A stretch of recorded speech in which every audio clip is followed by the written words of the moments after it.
the U.S. 2016 presidential elections has just taken a really ugly turn where the Republican nominee was heard on tape bragging about sexually assaulting women, and then a couple of days later denying that he actually did it, only to have the victims now finding their voices after years of silence.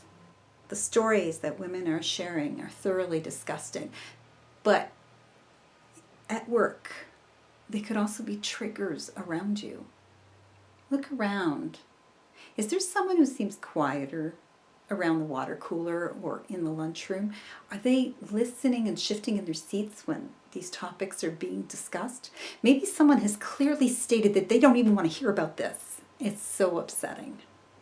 Well, maybe they're just disgusted like when they were when Bill Cosby or Jan Gomeshi, or the worldwide exposure of the clergy and children.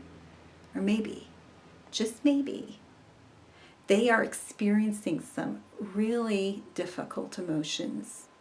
These survivors might be reliving their experiences when these inhuman events are playing out in the media. I started thinking that we should go over some do's and don'ts about how to support someone who was a victim and is a survivor of sexual assault. If a survivor knows the perpetrator, which is a majority of the time, they feel betrayed by that person. There's so many emotions, there's so much pain. They also feel guilty because maybe they didn't fight hard enough. They start questioning themselves. The isolation that gets created is a huge problem. But not knowing where to turn to feel safe enough to talk about it is also a problem. Mostly, they just feel powerless. Here are your do's.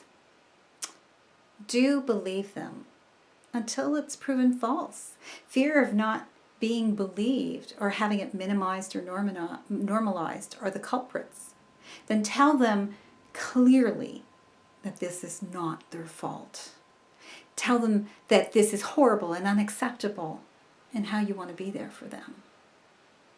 Listen with respect and compassion and patience. Remember, they're overwhelmed by these emotions. They may not be able to express themselves very easily. This may be uncomfortable for you, but do tell yourself that they are trusting you and value that. Do ask them how you can help. And then support them by maybe going with them to and sitting in the waiting room when they're going to speak to someone for the first time, if that's what they want. And also, it may be helpful for you to access support for yourself. Get informed. Get guidance.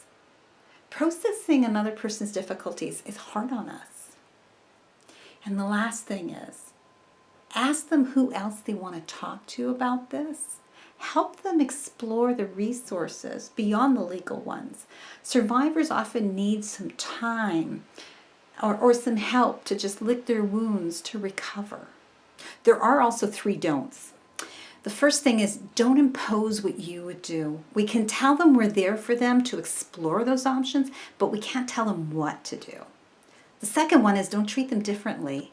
Let them guide you as to where they are now and just go with it.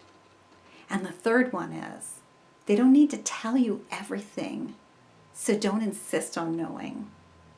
Traumatic events are hard to process, and sexual assault in particular is difficult because the victim feels that they are to blame. Victim blaming is so pervasive in society, so it stigmatizes people into silence. What did I do to cause this? Women and children and men can all be victims of a sexual assault. They should all be believed and supported, and not everyone wants to go for help. The timing also is different for everyone. And as this week is showing, some people are scarred for years and never speak to anyone until something happens.